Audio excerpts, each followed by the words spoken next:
2000년도인가요? 제가 청주에서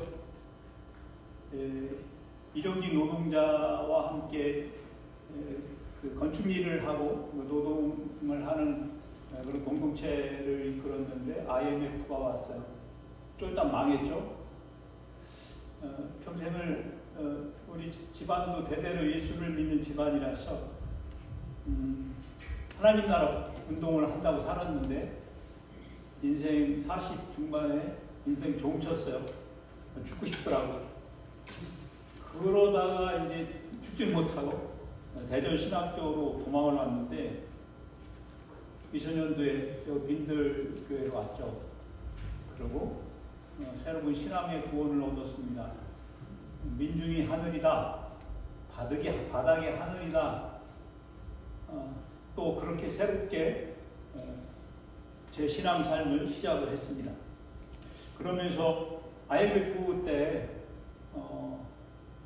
워낙 많은 사람들이 빚 때문에 죽어나가고 하는 상황들 속에서 이 빈들교에서 빈민상담 네트워크 대전 충청 상담 간사를 하면서 개인 파산, 개인 인생 상담을 시작을 했습니다. 그렇게 한 20년을 넘게 해오고 있습니다. 그러면서 질문은 이것인 거죠.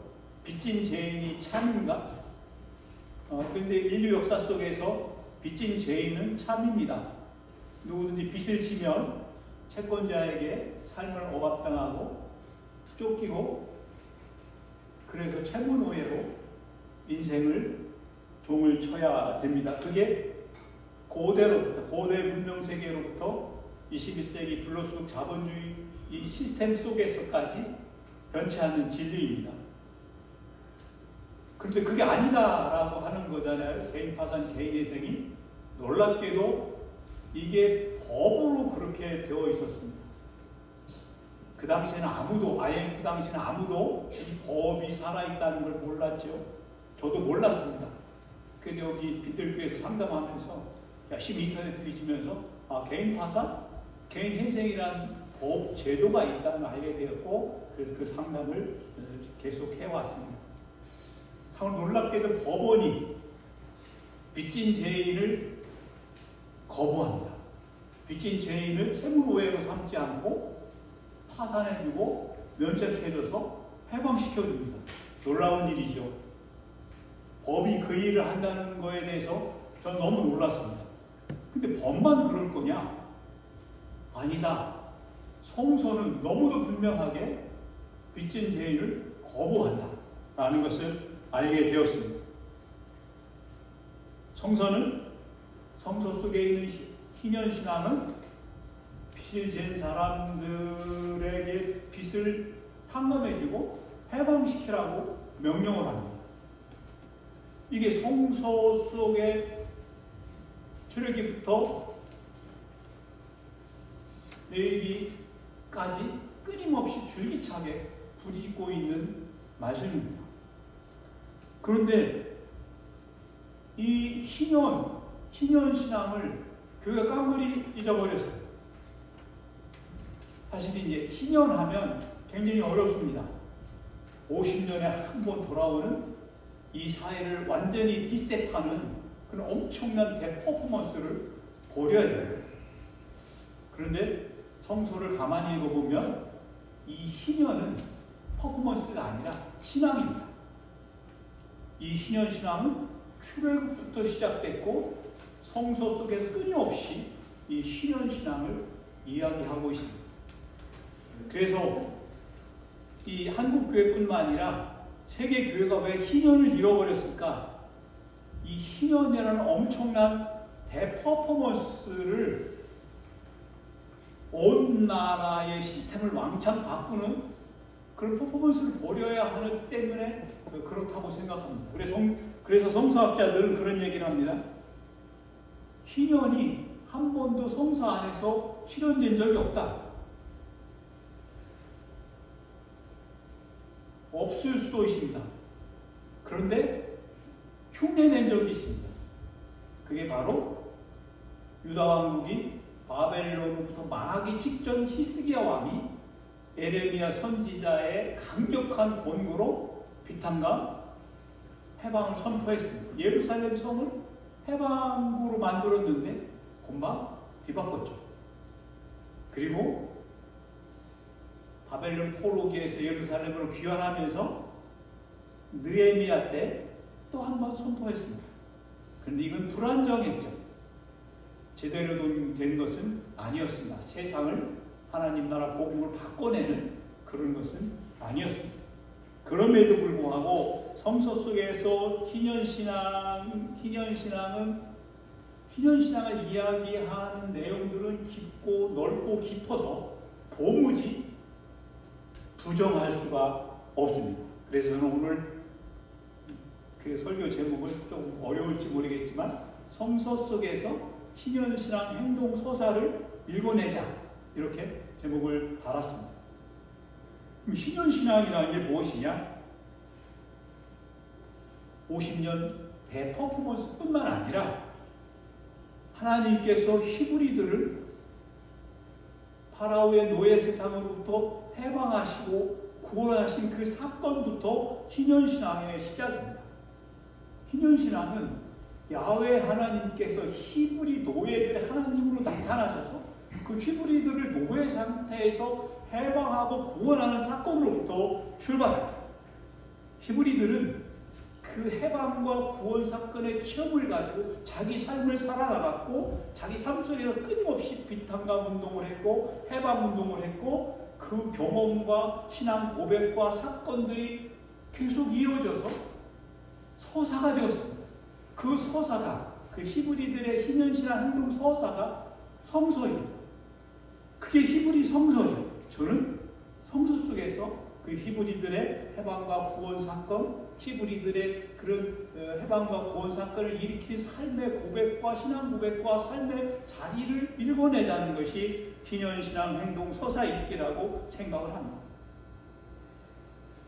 성서가 증언하는 이런 희년신앙 행동 서사의 실체가 무엇일까? 성서 속에서 정리하면 이렇게 5가지 정도로 정리할 수가 있습니다. 첫 번째, 노예들의 하나님 야훼가 나타나시다는 거죠. 노예들에게는 하나님이 없습니다. 노예들에게는 하나님이 있을 수가 없습니다. 하나님이 없어서 노예.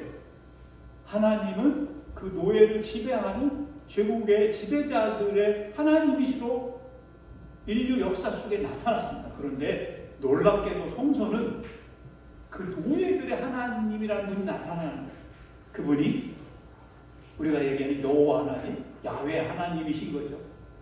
이 하나님이 나타나셔서 나는 너희들 하나님이다 라고 선언하는 것 뿐만 아니라 행동하십니다. 파라오 노예 제국에서 노예 생활하는 히브리 노예들을 해방하시고 구원하십니다. 그리고 그 히브리 노동 해방 노예들이 하나님의 나라를 해방나라 구원나라를 이루어갈 수 있도록 그 히브리들과 계약을 맺으십니다. 저는 이것을 희년신앙 상호관계 행동계약이라고 이야기합니다. 왜 상호관계냐? 하나님과 히브리 노예들이 함께 삶을 나누는 거예요. 히브리들의 노예 삶 속에 하나님이 계시고 야훼 하나님이 계시고 그 하나님의 북돋움을 받아서 해방과 구원 세상을 히브리 노예들이 만들어가는 거죠. 이게 히브리 성서 안에 부정할 수 없을 만큼 쭉 이어져 왔습니다. 서사로 나타나 있다고 저는 생각을 하고 있습니다. 그리고 하나님께서 그 히브리들이 그런 세상을 하나님의 해방과 구원 세상을 만들어 나갈 수 있는 땅을 주시죠. 가나안 노누메기 땅을 주십니다. 노누메기라는 표현을 썼습니다. 정복한 게 아니죠. 빼앗은 게 아닙니다. 히브리 노예들이 가나안 땅에 그런 또 히브리들과 함께 힘을 합쳐서 땅을 하나하나 해방시켜 나가는 것이죠. 그래서 그 땅을 힘 있는 사람들이 독점한 게 아니라 모든 사람들, 성서에서 보면 그들의 생계 가족마다 그들의 생계 가족의 필요에 따라 노누메기하죠. 우리말 좋은 말이죠. 노누메기라는 거죠. 근데 그 노누메기를 할 때 힘 있는 사람이 좋은 땅을 차지하고 아니잖아요. 제비뽑기라. 너무나 놀라운 이야기를 성서가 하고 있는데 우리가 잘 듣지 않고 있습니다. 그리고 하나님께서 그 가나안 땅, 노노의 땅을 주시고 그 히브리들이, 정확하게 얘기하면 히브리 지파동맹이죠. 히브리 지파동맹이 그 땅에서 잘 살아나갈 수 있도록 해방과 자유, 정의와 평등, 생명평화 세상을 누릴 수 있도록 복을 주시고 그렇게 잘 살아가 나가도록 북돋아 주시고,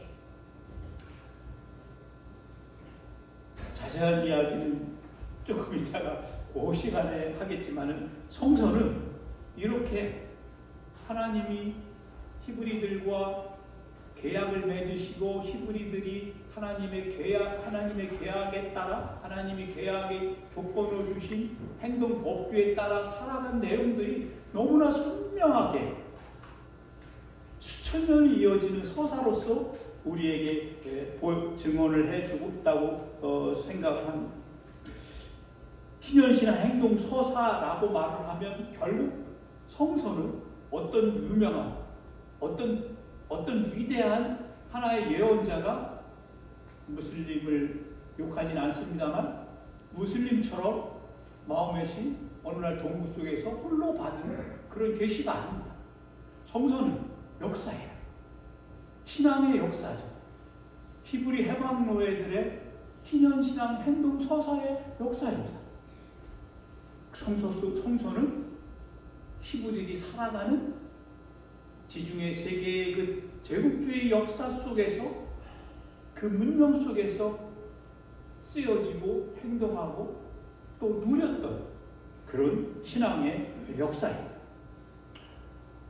희년신앙 행동, 상호관계 행동 계약, 이렇게 요즘에는 AI가 모든 걸 다 답해주는데, 희년하고 치면 AI가 주접을 이야기를 해주는데, 희년신앙 치면 엉뚱한 이야기야.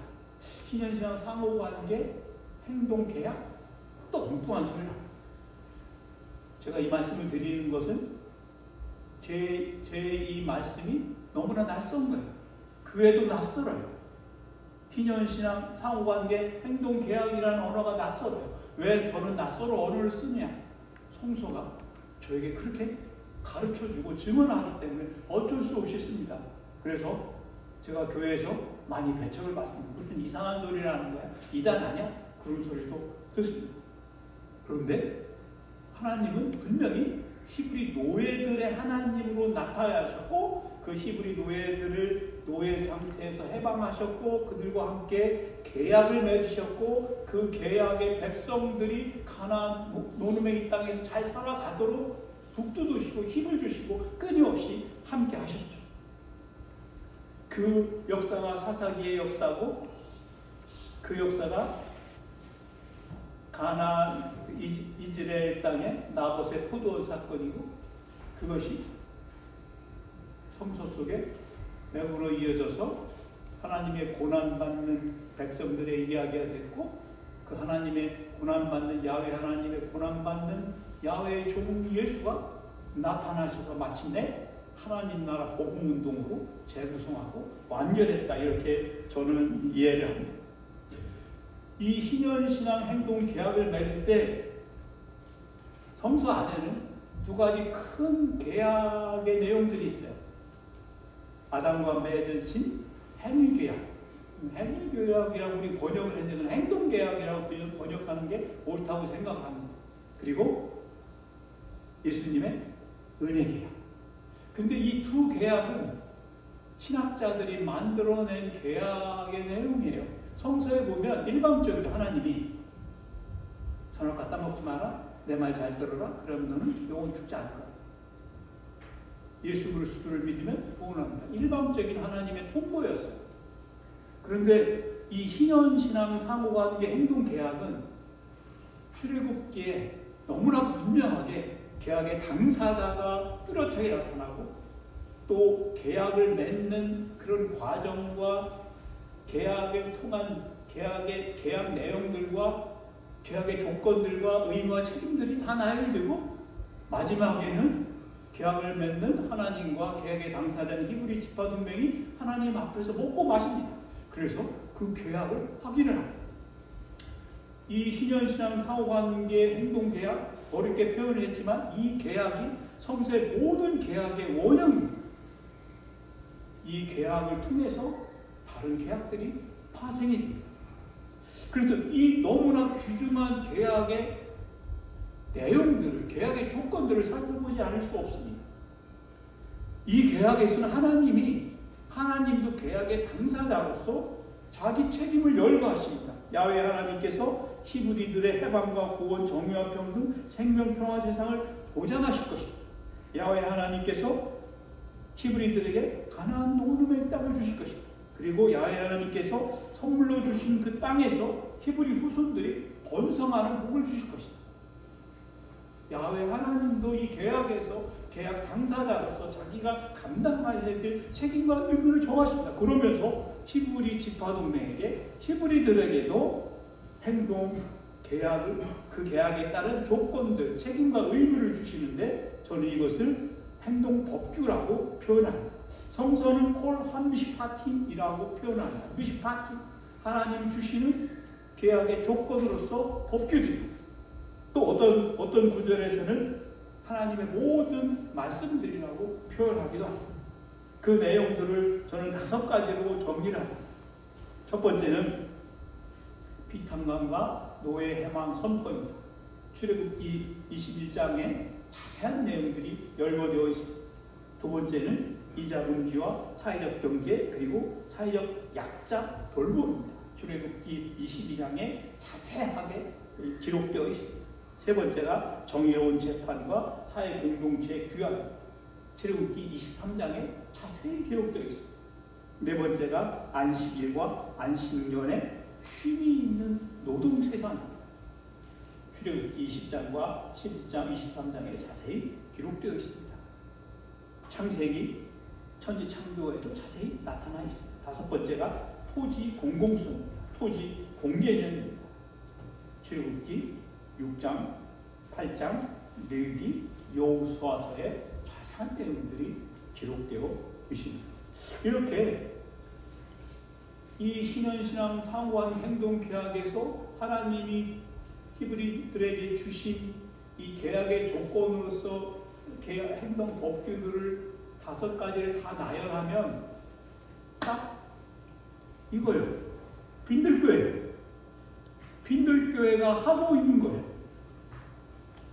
피탄감을 선포하고 채무를 해방하고 이자를 금지하고 사회적 경제를 실천하고 정의로운 재판, 사법 제도를 위해 일하고 이 땅에 가난한 사람들에게 내 호주머니를 끌어서 돌보고 보살피고 아름다운 노동 세상을 만들고 토지 공개념 운동을 하고 실천하고 딱 빈들교회가 하는 거예요. 놀라운 일입니다. 한국에 수많은 민중교회들이 있습니다. 우리 선배님들이 열심히 한 걸 폄훼하는 게 아니라 지금은 다들 힘이 빠졌어요. 아무도 이 하나님이 주신 희년시장 상호관계 행동 계약의 조건들로서 의무와 책임들로서 이 하나님의 미시파팀 하나님의 행동 법규들을 이 땅에서 실천하지 않습니다. 실천하지 못해요. 구호만 있어요. 이슈 파이팅을 하는데 행동이 없어요. 딱 빈들이 하잖아요. 저는 늘 어디 가서 빈들의 가지라고 합니다. 가지가 제대로 가지 노릇을 못했어요. 그러나 빈들의 둥치가 있어요. 빈들의 틀거지가 있어요. 빈들의 그루터기가 있어요. 하나님 감사합니다. 빈들의 그루터기가 쇠하지 않도록 끝나지 않도록 힘을 주시니 얼마나 감사합니다.